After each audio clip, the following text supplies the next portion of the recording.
What's up, guys? This is Rob at the Legacy Den here. Welcome to episode 5. The topic for this week is tournaments in Japan. So, I'm going to talk about how they run tournaments here. It might be different. Some things might be the same as the way tournaments are run at your local game store. So, one of the first things about tournaments here is that they're usually only 3 rounds. They start about 7:30, 8 o'clock at night usually, and they only go for a couple hours. This is because the stores don't usually stay open super late.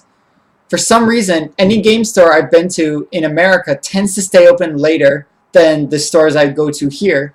Maybe most stores here probably have a closing time, an official closing time of 8 o'clock, 9 o'clock, something like that. And sometimes the only people left in the store are people who are actually still in the tournament.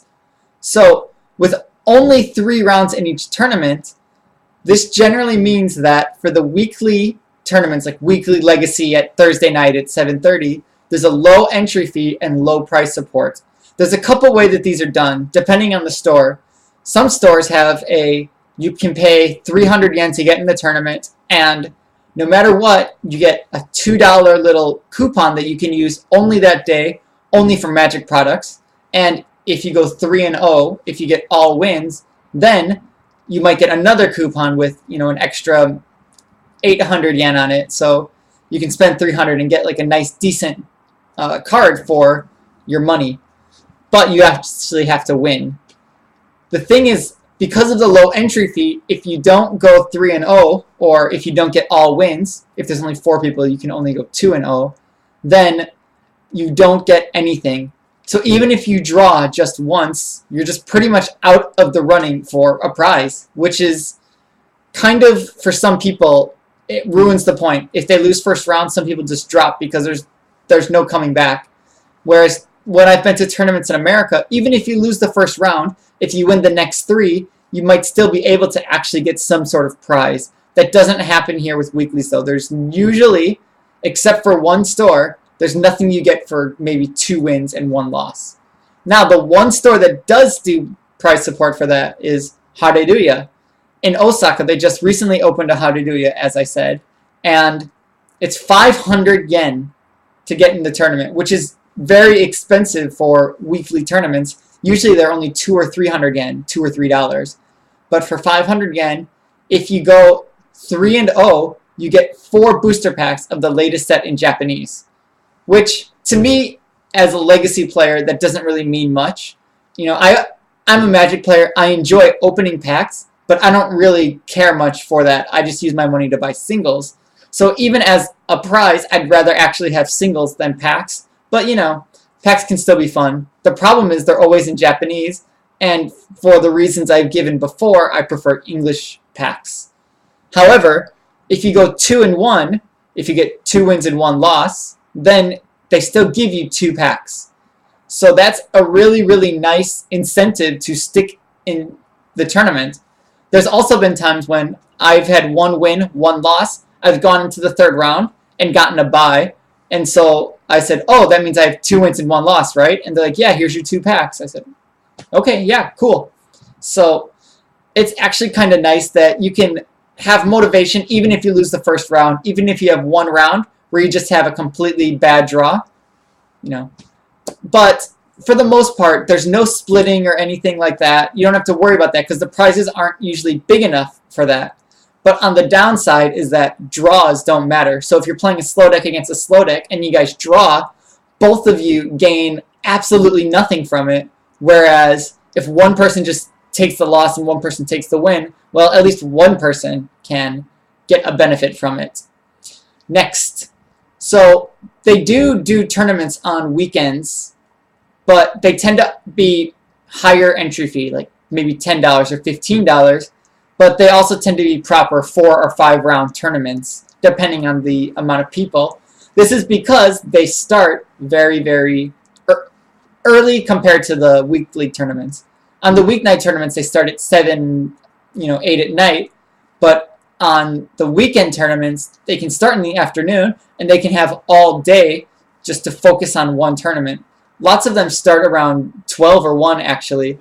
And so even if everyone goes slow and they're completely packed, you can still have a nice 5-round tournament and be done by 7-ish.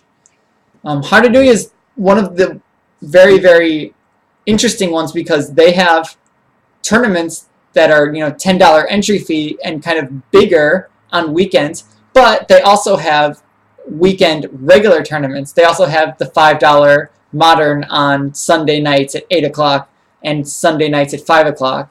Modern and Legacy at Saturday nights at 8 o'clock and Saturday night at 5 for only $5 each. While they might also have, a big $10, $15 Legacy tournament at noon. So Haridui is kind of special because they're Magic the Gathering only, and they just run tons of tournaments. That's what they're known for. They're not as much, to me, known as a place to shop and get all my stuff as they are for like the place where you can go and have just a tournament literally any day of the week consistently. One thing here is that most stores don't actually run consistent weekend tournaments. As I said, Den Town, there's many different stores there. There's 15 stores in a radius, and most of them run Magic tournaments. But none of them, except Haridui, consistently run a low entry fee weekend tournament.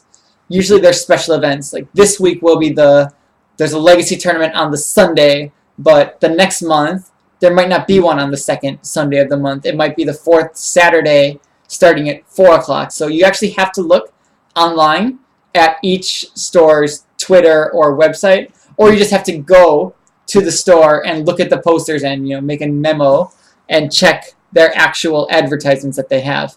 But Haridui is very consistent though, and I really like that about the store and their tournaments. So next, one thing also is that because stores are only 3 rounds, sometimes the stores also have a 1 turn only policy for when you're playing. This is, I think, to save time. Usually if you run out of time and you're a control deck versus a control deck, you have 5 turns. But sometimes when the stores are actually kind of packed and maybe the owner wants to go home, they have a 1 turn only policy. So you just get 1 turn each and then you're just done.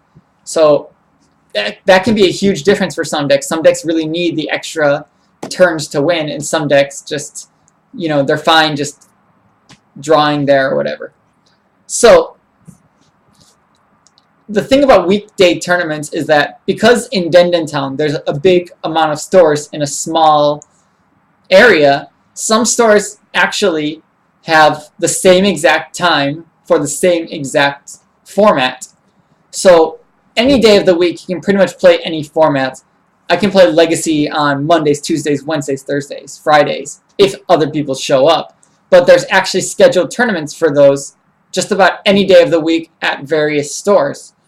But there's actually been times when 2 stores will have Modern at Monday nights at 7:30 at the exact same time. So you kind of have to pick which one you want to go to. And depending on the price support, depends on which one you might want to go to. But also depending on who's going, because if you go to a tournament and you're the only one who shows up, they can't actually run a tournament and you can't really even play. You need at least 2 people. And sometimes I'm just happy even if there's just 1 other person. You can have like a quick 2-person match and play, you each get some prize money, and then that's it. So some differences when playing at a tournament in Japan. Some people who have been to Japan and have joined a tournament have noticed some of these things, and they're not really that false. When I play in a tournament, most of my opponents will take their sideboards for their deck, show okay, 5, 10, 15. They'll show 15 cards, and they'll show it to you, and you'll look at them and say, oh, okay, yeah, 15 cards, got it. And then they'll put their sideboard away. So in the States, I started doing that because I really mostly joined tournaments in Japan. So in the States, I started showing my sideboard to my opponent. They're like, what are you doing? I said, oh, I'm just showing you my sideboard that I have 15 cards. They're like, why are you doing that? And I'm like, isn't that what you're supposed to do at tournaments? And I actually learned that it's a Japan only thing mainly. And I think one of the reasons for that is that it's kind of difficult for some people to say, hey, I want to see your sideboard because, I want to see that you have 15 cards, because then it can kind of be construed as, I think that you might be a cheater. And instead of having people worry about whether they're insulting the other guy, everyone just kind of, as a rule, shows their sideboard. And it's kind of along the similar lines of how Japanese people for a long time, they got cheated against very heavily at GPs and stuff because people knew that Japanese people wouldn't cut their decks. Like, oh, I trust you. I'm not going to call you a cheater and cut and shuffle your deck because, I trust you and I don't want you to think, oh, you're a cheater. I want to cut your deck. But they started taking advantage of those players and people started stacking their decks knowing their opponents wouldn't cut. And then they had to make the rule where, yeah, you cut your opponent's decks. Now, of course, people do shuffle. They do cut their opponent's decks. But at weeklies, it's not really very strict. And then, when you start, you draw. Like, some people just take their 7 cards and they go like, yeah, 1, 2, 3, 4, 5, 6, 7. They just draw.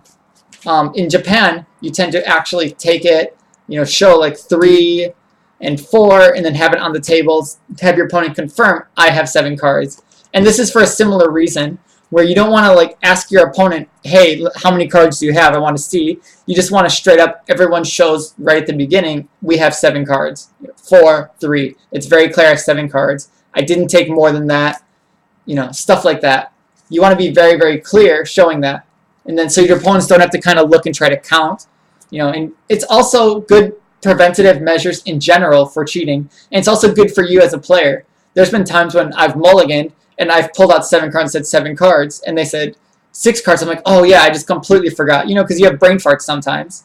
So I said, oh yeah, that's right. And so I just took 1 card and put it on top of my deck. But if I just immediately drew those 7 cards, I would actually be in a worse position because I would actually have my opponent, I'm not sure. I think the current rule is your opponent looks at your hand and then they can kind of Thoughtseize away the best card. But I would actually at that point probably just mulligan to 5 because I looked at 7 cards. So it's actually good to just confirm in general because, it prevents cheating both accidental and intentional.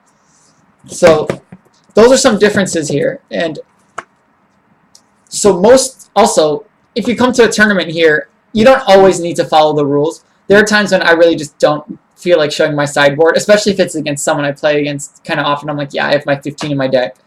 And if people show me their 15, I'll sometimes say, you don't need to show me. Just confirm that it's, your 15 for yourself, And people do pile shuffle here.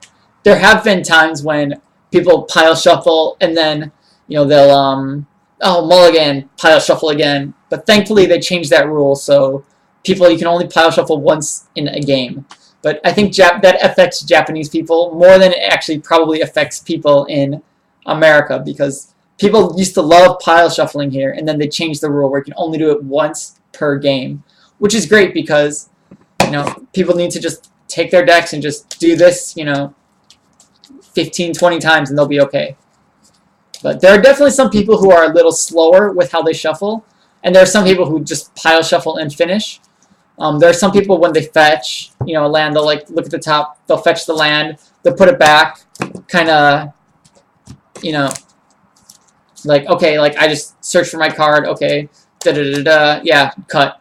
So it's fine, but generally people are really good about shuffling here. I rarely ever have to take my opponent's deck and shuffle it for them, whereas, I'm pretty sure I almost always see people do that in GPs, just in general. So just those are some differences. If you come to Japan to play in a tournament, you shouldn't have to worry too much about the language barrier, especially if it's Legacy, because most Japanese players do know, things like Polluted Delta, Fetch, Get Underground Sea. That's not surprising anyone. If you're playing a really difficult deck, they might have to ask someone for translations for some cards. I've definitely seen games where I've played Guardian Beast from Arabian Nights and showed it to my opponent, and they just looked at it like, I don't know what this does. I'm going to try to read the English, but of course it's written in the way that old Magic cards used to be written, which is kind of confusing and not very direct. And they didn't have a word for indestructible at the time, so they had to explain the whole thing on the card in small text. And for them, sometimes, you can have issues and they have to call and get a judge to do the Oracle text. But yeah. So that's all I have for this video. It was actually a little longer than I thought it was going to be. So thanks for watching, and take care.